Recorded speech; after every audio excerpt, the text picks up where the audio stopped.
Эрхэм таны энэ өдрийн амраа амгалан дахин айлтгая. 7 бүрийн даваагаас баасан гарагийн цаг мөчид радион 3 дугаар студиэс урлагийг мэдрий гэсэн уриатагаар сонсдог урлаг нэвтрүүлэг маань эрхэм сонсогч танд шууд урдаг. Яг Улаанбаатар хотод 16 цаг 11 минут болсон өнөөдөр 2025 оны 5 дугаар сарын 5-ны даваа гарагийн сонсдог урлаг нэвтрүүлэг кино ертөнц булангараа хүрэхэд бэлэн болсон байна. Студид хөтлөгч Анжгаа гэрлээ за найруулагчаар гам болтын ангараг нар ажиллаж байна. За өдрийн дүргээ сайхан амарсан уу? За өдрийн төргийн 7 өдрийн мэндийг хүргэе. За нэвтрүүлгийн хамтран аялагчаар дижитал зээлийн үйлчлэгийг нүд эрмхийн зур Simple. За мөн Туркийн дөрвөлэгч их сургуулийн цогцлбор эмнэлэг Medipol эмнэлэг хамтран ажиллаж байгаа. Баярлалаа. За ингээ өнөөдрийн кино урлагийг ярихаас өмнө 5 дахь өдөр лөө хоёулаа ч нөгөө нэг киноны нээлтэнд очдөг чинь 4 дахь өдөр очсон. За тий. Их хотын Чимээгүй хотын жолооч гэдэг ийм одоо юу гэдгийг цэвэр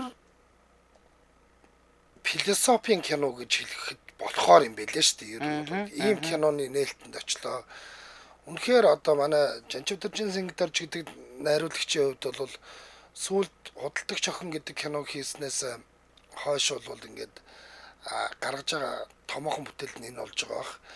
За худалдагч охин өөрөө бас нэг тийм маш энгийн мөртлөө маш олон зүйлийг өгүүлсэн кино байсан бол энэ удаад бол бас л үнэхээр супер кино хийжээ. За энэ киноны хувьд бол юу зүгээр хүнтэй дотоод ертөнцийн яаж амьдарч байгаа нь гаднаа ямар байгаатай бол заавал адилхан байх албагүй. Тэр хүний дотоод ертөнцийн дотор нь бурхан ч байж болно, бугаж байж болно гэдэг ингээд нэг эвтэйхэн харуулсан ийм кино юм.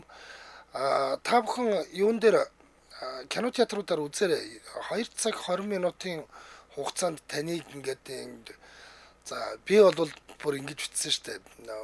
Үзээгүй бол харамсгаар үзсэн гэгэрхэр кино байна гэж. Та гэгэрч магадгүй шүү энэ киног үзэх юм бол тийм. Надаа яг нэг дөнгөж ковид дуусаад нэг юм бүх юмнууд ингээд нэг дөнгөж нээдэж яхад худалдагч охин киноны нээлт болоод тэгээд нэг хашаах мега дөрүүлээ чинь нэх гоё дээрээ тавиад очсон ч улаасны ёслол болоогүй те. Тэгээд Сингдоржийн яг тэр кинон дээр бас л яг хинд ч танигдаагүй байсан нэг хөөхөн жоохон охиныг гаргаж ирээд за тэгээд тэрнээс хойш худалдагч охины гол дүр тоглосон охин маань бас нэлээд олон кинонд дүр бүтээх болсон хөрхөн тийм ингээд тэгсэн контент хийчлээ. Тийм тэр нэг юм энгийн одоо нэг юм мөртлөө нэг тийм өвөрмөс кинонууд хийгээд байдаг. Тэгээ яг саяны одоо Чимээгүй хотын жолооч кино бас яг тэгж санагцсан. Тэгээд одоо зургийн дараагаар нь одоо манай нөгөө Маск продакшн жүжигчин Ганзург ажилласан байлээ шүү дээ. Тэгээ Ганзогийн хувьд бас тэгээд ярилцж хахад бас тэр ажил явдал болж байгаад 300 хүн цуглуулна гэдэг бол бас их авьяас шүү. Ер нь хүмүүс дайранд болохоор очиж сууждаг тийм. Яг үнэ. Тий, оршуулганд ингээд зогсоод байгаа ч гэхэлэр хүмүүс ч бас нэг ингээд. Тий. Тэгээ ер нь бас их юм бодогдуулсан. Тэгээд ер нь бол бас ингээд нэг юм дотгошоогоо өөрийнхөө дотор руу бас нэг хүн өнгөж харахаас нэг тим кино болсон шиг надад санагдсан. Тэгээд манайхан бас одоо угаасаа кино театруудаар гарч байгаа. Тэгээд зөндөө одоо эн чинь нөгөө нэг битээр сонсдог урлагаараа зөндөл их ярьдаг штэ ингээд яг кино наадам дээр нээлттэй хийчээд одоо ингээд Netflix байшлаа ч гэдэг юм уу тий. Одоо кино театруудаар Хойд Америкийн бокс оффис ингээд тэдгээр байранд ороод явж байна. Одоо Хойд Америкийн кино театруудаар цацагдчихна гэдэгтэй адилхан бас яг Чимээгүй хотын жолооч кино маань одоо зөндөө олон наадмаас шагналууд түүгээд за эренгүүтээ одоо ингээд албан ёсоор сая өнгөрсөн пүрэв гарагт нээлттэй хийгээд одоо кино театруудаар цацагдж байгаа учраас манайхан одоо гоё үзэх боломжтой болсон байгаа шүү дээ тий. За тийм. За би тэгэхээр эхлээд эхэнд нь бол ер нь Монгол киноныхаа талаар мэдээллүүдийг ингээ хүргээд бид нар сурчлаа. 78 дахь удаагийн Канны олон улсын кино наадам эхлэхэд ерөөсөө 8 хоног үлдчихэж байгаа. 78 дахь удаагийн Канны кино наадам нь 5 сарын 13-наас 24-ний өдрүүд зохион байгуулагдана. Францын жүжигчин Жюльетта Бинш гэж энэ хүн болвол уг тэмцээний одоо энэ наадмын шүүгчдийн дараагаар нь ажиллаж байгаа юм байна. 19 дахь Канны кино наадмын Palme d'Or гэж одоо дээд шагнал байдаг. Одоо хамгийн хүндтэй өндөө өгдөг энэ шагналын эзэнд бол Клод Лелучийн A Man and a Woman гэдэг киноны жүжигчин байсан Анук Айме гэдэг жүжигчин 1966 оны кино шүү. Мөн жүжигчин Жан Лу Трентиньянт гэдэг хүмүүс бол энэ авах юм байна. За Palme d'Or шагналыг.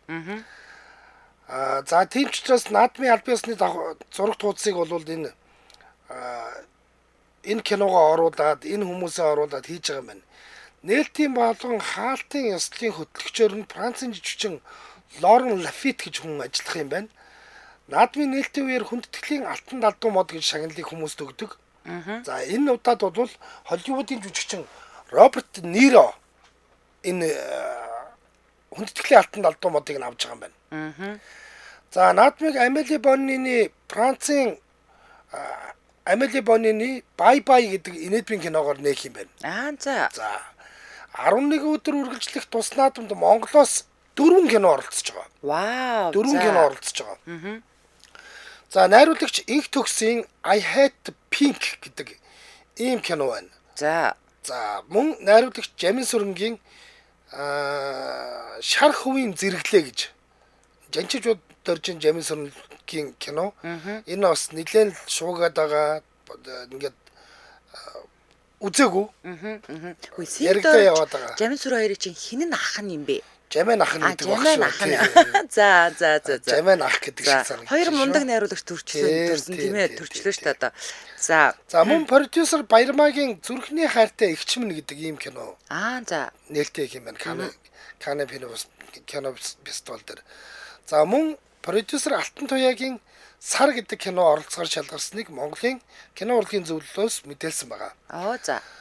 За наадмын үеэр болдог кино борлуулалтын March du Film гэдэг хөтөлбөрийн хүрээнд манай соёл спорт аялал жуулчлалт залуучуудын яам Mongolian Pitch Session at Cannes Film Festival арга хэмжээг зохион байгуулах бөгөөд энэ үеэр дээрх кинонуудыг танилцуулна. За дээр нь энэ кинонууд маань олон улсад гарах эрхийг хэрв цаад хүмүүс нь ингээд таалвал худалдаж аваад тухайн улс улсынхаа зах зээл дээр одоо өөрсдийнхээ хил дээр оруулаад ингээд толилуулах болцоо олддог ийм учир жанцантай. Канны наадамд оролцох Монгол киноны урьдчилсан шалгаруултыг энэ сарын 1-ээс 10-ны өдрүүдэд энэ сар ч өнгөрсөн сарын 4 сарын 1-ээс 10-ны хооронд явуулахад 8 уран бүтээлч материалаа ирүүлсэн байт юм байна. Улмаар 14-ний өдөр уран бүтээлчд киногоо танилцуулж эцсийн сонгон шалгаруултыг нь хийсэн. Энэ жилийн наадамд олон улсаас бүрэн хэмжээний уран сайхны кино, богино хэмжээний кино, залуу найруулагчдын бүтээл буюу Лайтсинев гэдэг тийм төрөл байгаа. Мөн классик буюу Cannes Classic гэдгсэн энэ дөрвөн төрлөөр бүтээл хүлээн авсан юм байна. Тэгээ манайх дөрвөлдөнд нэг кино оруулж ийн гэсэн үг шүү дээ. За ингээд нэгэнт Монгол киноныхаа тухай мэдээлэл хүргэснийх энэ 5 сарын 7 сүртэй өдөр юм аа. Тийм ээ. 5 сарын 7-нд Мөрч гэдэг кино маань 10 дугаар анги буюу төгсгөлийн анги. За нөгөө агийг нэрнгээсээ хин алсан гэдэг чи одоо л нэг тодорхой болох юм шиг байна. За Мөрч киноны хаалтын тусгай үзүр зарлагдсан байсан. За мөн дээр нь Галбангаа гэж сайхан нэртэй энэ гүр азаргаан зохиолоор өгүүлгээр хийсэн. Ийм гоё киноны нээлт бас энэ 5 сарын 7-нд болох гэж байна. За ингээд ер нь бол 7-7 хоногт ямар ч байсан Монгол кинонууд маань бол ярих мэдээлэлтэй л байгаад байгаа шүү. Бид хоёр сая анх удаа амьдралдаа киноны хаалт болон нээлттэй урилгыг зэрэг авч үзлээ. Тэгээд за Мөрч кино бол бас нилээн нин ТV дээр бол хүмүүсийн айгуу тийм хүлээлттэй бас нилээн бас зурагтны өмнө уйч чадсан үнэхээр сонирхолтой кино болсон гэдэгт бол итгэлтэй байна. Яагаад гэвэл хүмүүс Мөрч заад мөрч гээл одоо нилээн олон өдөр ярьлаа штэ тий. За тэгээд Мөрч киноны маань төгсгөлийн анги нь бол зайсан хийлд 5 сарын 7-ны өдөр болохоор дахиад нөгөө талд нь Галбангаа киноны маань нээлт болж таарад байгаа. За одоо за тэнгүүтээ эн чинь Мөрөөдлийн театрын Эрхмээ за түүний эхнэр нь болох Намууна эдрийн бүтээл болж таарад ах шиг байна тийм ээ. За ийм сонир сайхантай. За ийм сонир сайхантай байгаа. За үргэлжлүүлээд мэдээлэлээ хүргэе. Улсын хөгж залуучдын театр Уильям Шекспирийн зохиол Ромео Жулиетта 2 эмгэнэлт драмын жүжигийг 59 жилийн дараа Төрлөх театрынхаа тайзнаа дахин тоглоно. За хүүхд залуучдын театр гэж шинээр байгуулагдсан мэдж байгаа тийм ээ. Мэдж байгаа. Манай баруунд байгуулагдсан. Оо тэгсэн. Сонгон хайрхан дүүргийн 7 дугаар хороо гэж явж байгаа тийм хэддгээр Боё дарга нь өстэй тий. Одоо тийм гэсэн тэгээд яг одоо нөгөө ханы материалын эсрэгтэлт Хайрыг хайрл гээд алдартай гоё жүжигээрээ одоо нээлттэйсэн байгаа штэ тий. За юу галбангаа дээр эзэн мөнх байна. Намуна наран солонго байна. Эрхмээ байна. За ямар ч байсан энэ нэг хөөрхөн нөгөө ахан дүүс дээр тоглодог хөөрхөн жижигхэн хүү бас тоглож байгаа юм байна. Зөв. За. За анх 1966 онд ардын жүжигчин Эндигийн найруулгаар хүүхд залуучдын театрын тайзнаа тоглогдож байсан Ромеожудаттай хоёр жүжигийг эх 5 дугаар сарын 9-нд нээх бөгөөд уг бүтээлд 100 гаруй уран бүтээлч ажилтан оролцож байгаа юм байна. Ромед нь хин юм бол Гол дүр болох Ромеогийн дүр жүжигчин Төвшин Баяр. Төвшин Баяр гэж ямар жүжигчин байт юм бол? За энэ нөгөө нэг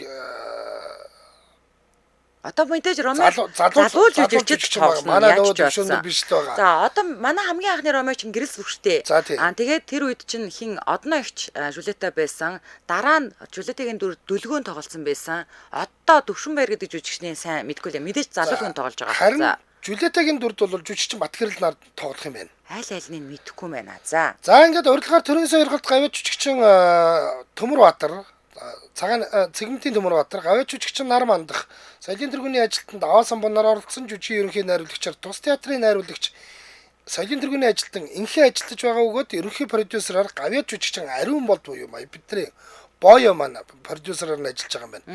Ерөнхий зураачаар нь урлагийн гавьяа цэцгэлтэн Ганбаатар ажиллаж байгаа. 74 жилийн түүхт улсын хүүхд залуучдын театр 27 жилийн дараа дахин хөшгөө нээгээд удаагүйч Арслан Хүлэгт Баатар хүүхдийн жүжиг, Хайрыг хайрл, 18 дахь хаврын хайр, драмын жүжиг болон хүүхнүүдийн хаанчлал Энэтмийн Водевил жүжигүүдийг үзэгчдэд толилуулаад байсан бол энэ удаа сонгодог бүтээлийг инхүү тайзны амьдлуулахад бэлэн болсон байна. За Нар Мандах жүжигчин бол Баттаараа нөгөө нэг өрлөг их болно л доо. Тийм л баг. Өрлөг их болох бах тий. Улсын хүүхд залуучдын театр дэлхийн болоод үндэсний хэмжээний бүх насныханд зориулсан тайзны урлагийн бүтээлээр дамжуулан урлаг гоо зөө соёлын боловсролыг түгээсээр байна. Манайхан ч гэсэн дэлхийн сонгодгуудыг хүүхдүүдтэй багаас нь үзүүлж танилцуулахыг бас уриалж байгаа юм байлаа. За ханы материалаас гэх юм 21 дугаар хорооллоос Баян хошуу руу явдаг, зүүн салаа, баруун салаа руу явдаг тэр замын дагуу явангууд яг замынхаа баруун талд нь маш сайхан цэлгэр зогсоолтой Чоошин театр нэгдээд байгаа шүү хүүхд залуучдын театр гэж. Тийм хол юм уу тий? Тийм. За. Тийм хол ч одоо яг ойрхон шүү. Манай гэрэл хажууд гэсэн үг. За тэгээд мэдээж одоо урлаг дуртай хүмүүс бол тэгэл зорж очиод үзэх л ах та. Ромео Жулетаг бол Жулетаас хүмүүс бол хизээч уйдахгүй ах гэж бодож байна. Тий. За энэ чинь нэр хойлоо чинь дэмжин ажиллагтай хамтран ажиллаж юм байна. За Улаанбаатар хотод 16 цаг 24 минут болсон нэвтрүүлгийн маань хамтран ажиллагчаар за дижитал зээлийн үйлчлэгээ нүд эрмхийн зур Simple хамтран ажиллаж байгаа. За та бүхэндээ байгаа газраас хамгийн уян хатан нөхцөлтэй 30 хүртэлх сая төгрөгийн зээлийг нүд эрмхийн зур авах боломжтой дижитал зээлийн үйлчлэгийг танилцуулж байгаа. За мөн Simple нь зээл авах процесс, зарцуулах хугацааг багасгаж таны санхүүгийн нөхцөл таарах хамгийн дээд хэмжээгээр одоо зээлийг санал болгодог гэдгийг бас дуулах гадаатай байна. Үнэ. Өргөжлүүлээд хэрхэн дижитал зээл авах тухай алхмуудыг хуваалцъя. За нэгдүгээрт мэдээж та Simple app-а татан суулгана. Хэрвээ та Apple бордог бол App Store-оос, Samsung болон бусад брендийн утас барьдаг бол Play Store-оос татаад суулгах чинь. За ингээд Simple-ийн харилцагч орж бүртгүүлнэ. Баахан одоо ингээд регистрийн дугаар яасан гэрийн хаяг маяг за ингээд бүртгүүлчлээ. За тэгээд ингээд татаа суулгавчингууд угаасаа таны дижитал зээлийн эрх автомашин барьцаалсан зээлийн эрх, орон сууц барьцаалсан зээлийн эрх гэх бүх эрхүүд чинь ингээд гараад ирэн тэнгүүд матчигээ тооцоол болно. За тэгээд надад л авдаг хамгийн анх дүнгээр татаж авсны дараа л авдаг 5 сая төгрөг гарч ирсэндээ тэрийгэ төлсөн чинь дараа нь 10 сая болсон. За сая сүүлд үтсэн чинь 29 сая болцсон байлээ. Тэгэхээр та бас танд хэд гарч ирэх нь үү? Таныг дор нь ингээд угаасаа судалчихна. За дөрөвдүгээрт нь хэрэглээний зээлийн гэрээгээ яг одоо за окей. За надад одоо 6 сая төгрөг гарах юм байна гэж бодоход аль нэг салбар дээр нь очиод нэгэн удаа цаасаар гэрээ байгуулаад дараагийнх нь бол ерөөсөө уцаараа шийдээд явчин. За ингээд та хэдэн ч удаа зээл авах боломжтой байгаа шүү. Зээл олголтын шимтгэл нь зээлийн доод хэмжээ нь бол 100 мянган төгрөг байдаг бол зээлийн дээд хэмжээ нь дижитал зээл дээрээ 30 сая төгрөг хүртэл байгаа. Хугацаанд 40 сар хүртэл гэхлээр бол бас давгүй урт хугацаа шүү дээ. Өө тийм. За хэрэглэсэн хугацааныхаа л хүүг төлөх боломжтой. Энэ их гоё юм аа. Нөө илүү дутуу хүү төлөхгүй. За нэг өдөр авсан бол нэг өдрийнхөө л хүүг төлнө л гэсэн үг. За байгаа газараасаа гар утсаа ашиглаад л онлайнаар гэрээ байгуулж болдог ийм процесстэй болсон байна. Ингээд та бүхэн ухаалаг зарцуул дижитал зээлийн үйлчилгээг нүд эрмхийн зур Simple-ийг сонгоорой. За илүү тэрнгүү мэдээлэл нь 1828 гэдэг утаснаас авах боломжтой. 1828. За Simple гэж бичээд Facebook руу насныг ороор сонирхчоор ингээд нэвтрүүлгийн хамтран аялагчаар дижитал зээлийн үйлчилгээг нүд эрмхийн зур Simple хамтран аярлаж байна. Баярлалаа. За ахад мэдээ байгаа. Хятад бүтээсэн Nisa гэж нэг хүүхэлдэйн кино. За энэ бол өстой бужигнуулсан. За энэ яасан гэхэлэр дэлхийн хамгийн бүх цаг үеийн хамгийн өндөр орлоготой хүүхэлдэйн кино болсон. өө бүрүү. За Nisa гэж эхлээд нэгдүгээр анги нь гараад энэ хятадын домог дээр суурилсан хүүхэлдэйн кино. Тэгээ хоёрдугаар анги нь одоо гарангуудаа ахаад бодоо болгож байгаа. Nisa 2 гэдэг хүүхэлдэйн кино Монголын кинотеатруудаар Монголд оруулалттай эсвэл Монгол хадмалтай гэсэн хоёр сонголтоор гаргаж байгаа юм байна. Өнгөрөгч 1-р сарын 29-нд Хятадын улмаар Хойд Америкийн кинотеатруудын дэлгэцнээ гарч эхэлсэн уг кино гарсан даруйдаа зах зээлд борлуулалтаараа тэргүүлж 1 сар хүрэхгүй хугацаанд 2 тэрбум долларын тасалбар борлуулан бүх цаг үеийн хамгийн өндөр орлоготой хүүхэлдэйн кино болсон. За өнөөдрийн байдлаар уг кино тасалбарын борлуулалтаас 2.1 тэрбум доллар олоод байгаа. Сонирхуулахад Nisa 2 кино 8 сая долларын төсвөр бүтээсэн бөгөөд Өвөр Монгол залуу халамж гэдэг Өвөр Монгол залуу киноны хөгжмийг бүтээхэд Монгол хөөмийгээр оролцсон гэдгээрээ онцлогтой байгаа. За нэг Монгол залуу хөөмийн морин хуртайгаа оролцсон байгаа. За Rotten Tomatoes дээр бол эднийх 96% үнэлгээтэй байгаа. Энд амар өндөр үнэлгээ шүү дээ. Тэглгүй авах. IMDb дээр яг одоо дэлхийн хамгийн сууд сонгодог кинонуудтай адилхан 8.2 гэсэн үнэлгээтэй байгаа. За кинотеатрт гарч байгаа кино болохоор спойлер хийхгүй тулд үйл явдлыг ярьж өгсөнгөө та бүхэн өөрсдөө хүүхдүүд шуугтайгаа очиод үзээрэй. За дараагийн мэдээ Чингис хаан монголчуудын нууц түүх кино эх сард гарнаа. За дэлхийн шилдэг Disney, National Geographic, Hulu компани хамтран Чингис хаан монголчуудын нууц түүх баримтат кино бүтээснээ эх 5 дугаар сард дэлгэцнээ гаргах гэж байгаа зарлалаа. Монголчуудын тийм байна. Эх сарын 1-нд National Geographic сувгаар киноны эхний анги гарах бөгөөд маргааш наснд Disney нэмэх болон Hulu платформоор бүх 6 ангийг нь шатаараатаа гаргах юм байна.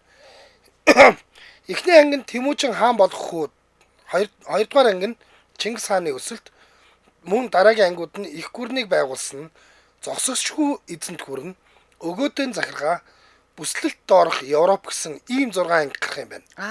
Ийм нэртэй 6 анги гарна. Улмаар 5 дугаар сарын 1-8-15-нд 2-2-оор нь шинэ анги оруулах юм байна. Бидний сайн мэдэх Өвөр Монголын телевизийн Чингис хаан цуврал 2004 онд бүтээгдээд 30 ангин цацагдсан байдаг. Энэхүү түүхэн цувралын найруулагчаар нь Ван Вэнжи гэдэг хүн ажиллаж гол дүрд нь Батаржийн баасан ингээд одоо нөгөө Өвөр Монгол киног ярьж шүү. За кино хятад хэл дээр анх бүтээгдэж Өвөр Монгол болон монгол хэлээр дуу оруулсан байдаг. Цуврал болон улсад нэлээд амжилт олсон байдаг. 2004 онд хятад болон Монголын дэлгэцэнд гарсан бол 2005 онд Өмнөд Солонгосын KBS сувгаар гарч мөн тухайн ондоо Туркийн TRT 1 сувгаар гарсан. За дараа нь бол Тайванд CTV-гээр гарсан, Таиландд 5HD1 гэдэг сувгуудаар нь тус гарсан. Тэгэхээр манай Монголын түүхийг бол нэлээд олон улсын хүмүүс бол үзсэн гэж ойлгож байна. Энэ мэдээлэлтэй холбогдуулаад сонирхолтой ярихад бол өнгөрсөн 3 сард Казахстанд Зүч хааны тухай Жоши хаан нэртэй кино цацагдсан байдаг. Казахстаны кинотеатрын дэлгэцнээ 3 сарын 20-нд Зүч хаан их улсын захирагч баримтат кино гарч ирсэн. Уг киног тус улсын алдартай сэтгүүлч продюсер Майя Бекбаева Казахстаны үндэсний телевиз радиогийн дэмжлэгээр бүтээсэн байгаа. Киноны зохиолыг бичиж ерөнхий продюсераар нь ажилласан Майя Бекбаева киноны зургийг өнгөрөгч оны 8-аас 9-р сард буюу 1 сар орчмын хугацаанд бол авсан гэж хэлсэн байлаа.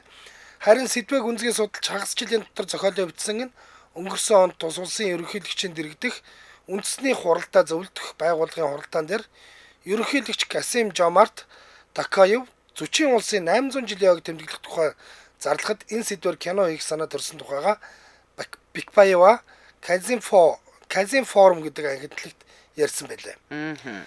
За кинонд зөчийн дүрийг залуу жүжигчин Шингис Бебитули гэдэг хүн бүтээсэн бол Чингис хааны дүрийг Болот Узаков бүтээсэн. Казах хэлэнд Чингис хааны нэрийг Шингис хэмээн хэлж бичдэг байна. Нэг ёсондоо Зүч хааны дүрийг Чингис нэртэй хүн бүтээсэн гэж. Одоо энэ Зүчийн дүр тоглосон жүжигчин чинь бол Шингис Бебитули гэдэг нэртэй байгаа шүү дээ. За ийм байна. Миний мэдээллүүдийг бол товчхондоо өгүүлэхэд ийм мэдээллүүд байлаа. За нэг комент уншиж өгөө тэгээд дэмжээ ажиллахад танилцуулаад миний мэдээлэл рүү оръё. Нараш хадрагч ингэсэн байна. Хүүхдийн театрт анх одоо Ромео Жулиетыг тавихад дээр штэ. Ромеод жүжигчин одоо готов буюу тунгалаг тамирын түгжил заяа. За Жулиетад Монгол Улсын гавь жүжигчин инхтээ буюу нөгөө хөдөөгийн баясгалангийн боолтын ээж одоо нөгөө Дамчууга ихнэр тоглосон гэдэг юм байна. За надад бол гэдэг түгжил ерөөсөө Ромео дээр буухгүй байна. Ямар гитсэн юм бэ? За Улаанбаатар хотод 16 цаг 32 минут болсон. Нэвтрүүлгийн маань дэмжээ ажиллагчаар Тапагийн ухаалаг такси үйлчилгээ дэмжиж ажиллаж байна. За Тапа компани нислэг, аялал, зуушлал, зочид буудал захиалга, хотын төвөөр байрших холбор шар өнгийн скутер, мопед, дугуй түрээс гээд шинэ хэрэглээний соёл, дижитал амьдралын хэм маяг нэвтэрч буй энэ үед нэмээд ухаалаг такси үйлчилгээг нэвтрүүлж байгаа. Тэгээд Тапа компани 2025 онд супер ап болохоор улам бүр өргөжүүлж нэг аппликейшнаар бүх төрлийн тээврийн хэрэгслийн үйлчилгээ авах боломжтой болгож байгаа юм байна. Тапа компани утас нь 1844 хэрвээ та анзаарсан бол улаанаар ийм Тапа гэсэн бичгтээ цагаан өнгийн таксинууд яваад байгаа. Хэрвээ анзаарсан бол эдгээр чи уг нэг хоол хүргэдэг байдгүй юу? Эгүй эдний ч одоо нөгөө скутер, мопед дугуй түрээс авахгүй юу? Тийм. За 1844 лөө залгаарай. Ингээд нэвтрүүлгийн дэмжээ ажиллагч Тапагийн ухаалаг такси үйлчилгээ баярлалаа. За сонсдог үйл нэвтрүүлэг радиогийн 3 дугаар студиэс кино ертөнц болонгаараа үргэлжлэн эрхэм сонсогч танд хүрч байна. За би одоо танд байна штэ тий. Зэвүүн кино ярьж өгөн за. Netflix дээр байрсан даруйда нилээд алдаршаад байгаа нэг киноны тухай би ярьж өгч байна. 2023 онд нээлттэй хийсэн ч Netflix дээр сайхан байршаад байгаа энэ кино маань IMDb сайт дээр штэ 6.9 гэсэн үнэлгээтэй байгаа. За HBO сувгаар Euphoria гэдэг нэртэй цуврал хийгдэж гараад өсвөр үеийнхэн байтугай насан туршдагч байлдан дагуулсан. Тэгвэл энэ цувралын уран бүтээлчид Израиль цуврал хийгээд өнөөх Израиль цуврал нь Netflix дээр байлдан дагуулж эхэлжээ. За Bad Boy буюу муу жаал гэдэг энэ цувралыг үзэж эхлэнгүүт эхлээд нэг юм Испани юм шиг нэг тийм халуун цустай орны цуврал үзэж байгаа юм шиг мэдрэмж төрн заяа. За магадгүй бид нар нөгөө Израиль кино тэр бүр үзэж байгааг болохоор Монгол ахугаас хол болохоор ингэж санагдсан байж болох юм. За муу жаал улаан ангид киноны хувьд үйл явдал нь бол нилээд тэрслүү байрын хүүг гэртээ унтж байхад нь цагдаа нар орж ирээл ерөөсө humгүй тайлбарч сонсохгүй барьж аваад баригчлаад аваа явчихж байгаа юм заяа. За ээж нь нэг дэлдээс хүүгийн зураг гараад байна. Нэг дэлдээс наад муучин чаваас 12хан настай. За. Тэгээ ээж нь өөрөө уулын цагдаа дуудлага өгсөн. Гэтэ хүүгээ тийм амар байдалтайгаар баригчлаад аваад явчихна гэж ерөөсө бодоогүй учраас ээж нь мянга орлоод эрэгтэй дүү найз очоод уйлаад ямар ч нэмэр байхгүй. За тэгээд баригчлаж байгаа хүн маань өөрөө ерөөсө 12 настай. За ингээд уул нь бол тоондоо гавл заяа. Шатрын үндэсний авраг хүү байхгүй юу? За энэ хүү ээж аавынхаа доторгүй харилцаанаас болж гэр орондоо тогтхоон байгаад тэр гэртээ авч чадахгүй байгаа хайр халамжийг тийм үү? Одоо бусдад хүлээн зөвшөөрөгдөх гээд нь штэ. Тэр мэдрэмжийг бүгдийг гадны үнээс буюу гаднаас хайгаад тэгэнгүүтээ дэмий тинээд тэгээ нэг хулгай дээр мэрэгт ингээ орооцолцсон байж таарад байгаа. Тэгэнгүүтээ буруу гарын гарууд олзлогдож байгаа үз. Яг ингээ зогсохгүй яг баригдахынхаа өмнө тэр ээж нь яагаад цагдаад дуудсан бэ гэхээр ээжигээ өөр эрэгтэйтэй одоо эрэгтэй хүнийг гэртээ авчирлаа гэд бейсболын захиураар ингээд айлгаж сүрдүүлээд зодно гэж оролдоод за тэнгүүд 12 настай хүүхдтэй. Тэнгүүд ээж нь хүүхдээ ашраах гэж цагдаа дуудсан маш бүр өмнө нь ингээд төвлөрөөд ингээд овоорцсон байсан олон хэрэгэнс хөгдөөд ингээ хүүг барилжлаад аваа явчихж байгаа байхгүй юу? Ер нь цагдаа нарын хараанд орцсон байсан. Тий. Тэнгүүд нөгөөд чинь нөгөө 12 настай болохоор өөрт нь тийм олон хэрэг одоо ингээд төвлөрцөн цагдаа нарын ингээд нөхрийг ингээ ажиглаад байсныг юусоо мдээгүй ингээд уул нөхөр бол өөрийгөө нэг тийм цагдаа дээр очиод жаахан саатууллагдаал тэгэл би насан туршиг өмчөнд гэртээ харин ингээ ботцсон байжсэн чинь шууд Тэл Авивын шүүхээс өчтөчнөө хулгай танхаа хэрэг үйлдэж нэмээд галц зэвсэг хууль бусаар эзэмсэх хүүг ОФЕК буюу хүүхдийн орох анги руу шууд 1 жилийн ял төлөвлөөд явуулчихж байгаа. Колонд яваа. Хүүхдийн колонд ингэ явчихж байгаа. За тэгээд нөгөө мөчиж аваас хэдий гадуур хэрэг дүүгт орооцолцож явсан ч гэсэн яг тийм нөгөө цөөвөр чон шиг гэмтэрэг хүчирхийлэлд амтсан. Бүр одоо бид нар бол эвдэрсэн гэж ярьдаг штэ тий. Өсвөр насны хүүгүүд хаант улсаа ингээд аль үшээ байгуулсан байдаг юм ОФЕК гэдэг энэ хорхоод 12 настай энэ хүү ганц чонож чадахгүй нь бол тодорхой гэдгийг ОФЕКт ял эдэлж байгаад суллагдах гээд ингээд нөгөө нэг дахин давтан шүүх хурал гэж яддаг штэ тий.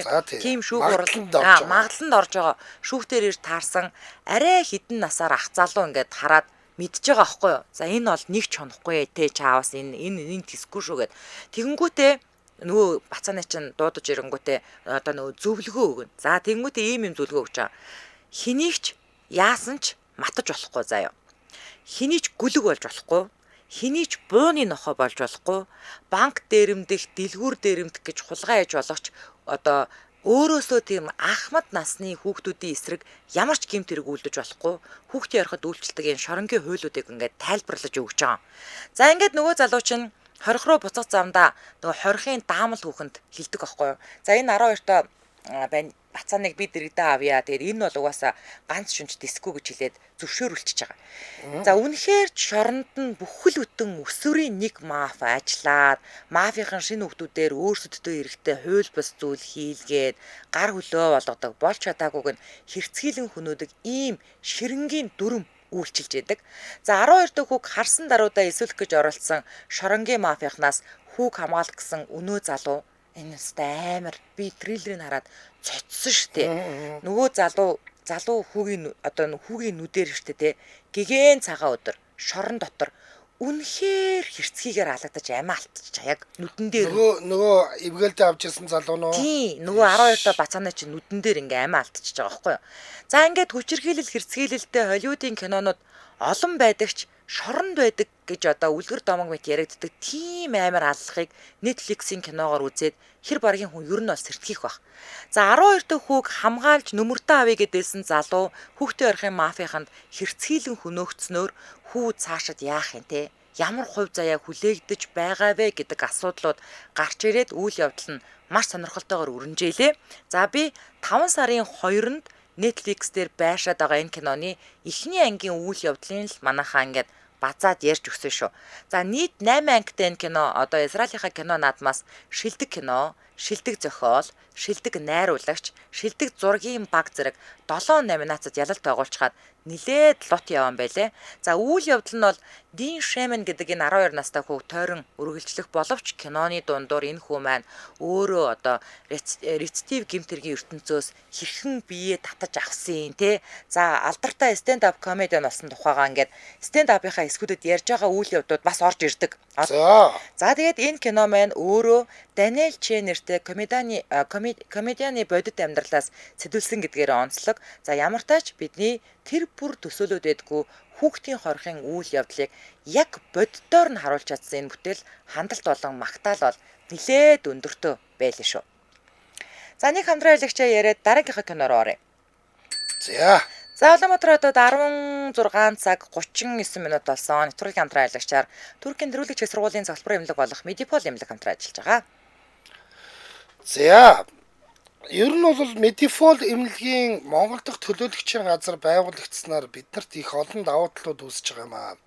Юу гэхээр одоо манайх чи ингээд нэг юм нэг Монгол дэмжлэх болцоогүй ч юм уу. За хүнээ аваад гадаад руу яваарай гэдэр гэдэг ийм гачлантай мэдээлэл бол биднэрт ирэх нь тохиолдол бий болчиход байна л да. Зөндөл бий болчиход байна. Тэгэхээр энэ тохиолдолд бид манайхан чинь сандраад болсон болоогүй газар руу яваад ингээд мөнгө төгрөгөөч цаг хугацаагаач хүнийхээ эрүүл мэндийг ч ингээд алдаад идэг.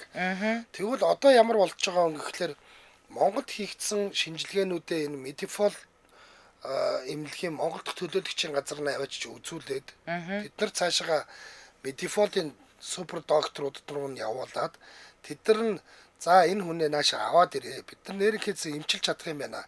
Тэд хоног зарцуулна эмчилгээнд нь. Тэдэн төгрөгийн төлбөртэй болно. Бүх юм тодорхой болчихно. Тэнгүүт нь та энэ ч нисээд очингууд онгоцны буудлаас хүний чинь тосч аваад эмнэлэгтээ хэвтүүлчихнэ. Дагаж очсон хүмүүсийг нь бол зочд бодол ч юм уу түрээсээрөө олоод өгөхт нь хүртэл туслана гэдэг байгаа шүү дээ. Тэгээд байнга ийм нөгөө эмнэлгийн төвшний орчуулагч танд үйлчлэнэ. Эмнэлгийн орчуулгыг хийж өгнө. Тэгэхгүй бол бид нар чинь нэг ингээд за ойлголцчих байлгүй гэж бодоод байдаг. Гэтэл нөгөөх нь эмнэлгийн нарийн юм ярихлаар бид нар ойлголцдоггүй шүү дээ. Ийм аюулаас аврагдаж байгаа. За тэгээд эмчилгээ үйлчлэгээ дуустлаа гэх юм бол таныг мөнгө л онгоцны буудалд хүргэж өгөөд Монголдо ирэх болцоо гэж чинь эдгээр тусалцаад өгнө. За Монголд ирснийхаа дараа яах вэ гэхээр заавал нөгөө буцаж яваад авах шаардлагагүй. Энэ Монгол дахь төлөөлөгчийн газраар нь дамжуулаад Туркт байгаа эмч нартайгаа харилцаад ингээд зөвлөгөөгөө аваад хяналтанд нь байгаад ах болцоотой гэж ойлгож байгаа. За тэгэхээр Медиапол эмнэлгийн Монголын төлөөлөгчийн газар нь Улаанбаатар хэлтгүүрийн баруун талд төв зам дагуу байрладаг. За ер нь өөрөөр хэлэх юм бол голомтын бизнес төвийн замын эсрэг талд тэгэхээр бид нар бол Center Point гэдэг штэ тий. Center Point гэдэг. За тэгээд бас машины зогсоолтой гэж байгаа даа зогсоол болохгүй зовлон байхгүй.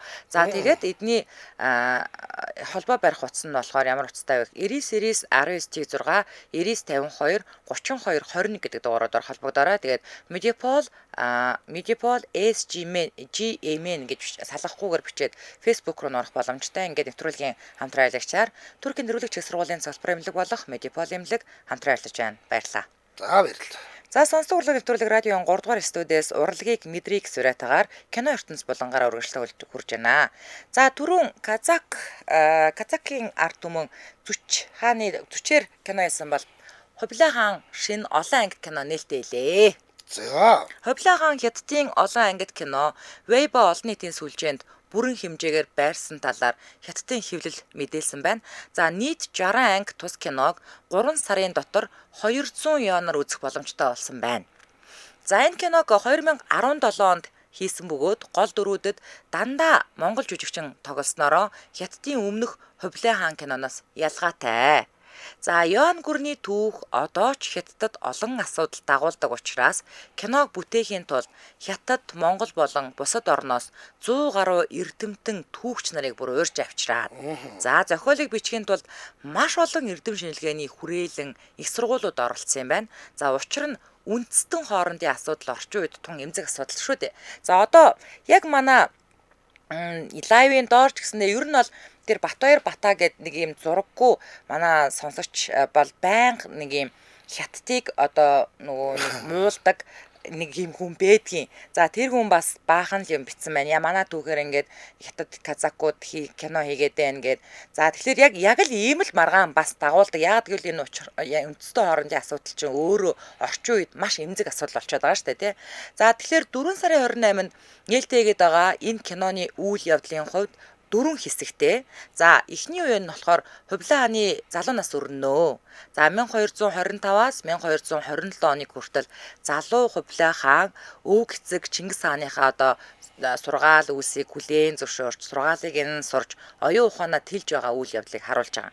За 2 дугаар хэсэгт нь Хувлаа хаан эцгээ алдснаас хойш 1232-оос 1259 он хүртэл одоо их сорхогтон бихийгээ асран чаламжиндор өсөж зүсэн зүйлийн зовлон зүдгүүрийг туулж аажмаар гэр бүл ханлаг улсын чухал ажлыг хариуцаж хаан ширээгээ хамгаалан босч ирж байгааг харуулдаг бол 3 дугаар хэсэгт нь 1260-аас 1271 он хүртэл одоо Хувлаа хаан хааны синтез залрах гэж тэмцэж өөрийн дүү ариг бүхийг ялж Хятадыг нэгтгэн захирч эхэлснийг харуулсан. Одоо бид нар Бээжинд очихоор Хувлаа хааны нөгөө нэг ордон одоо нэг ийм бумхан шиг юм байдаг шүү дээ.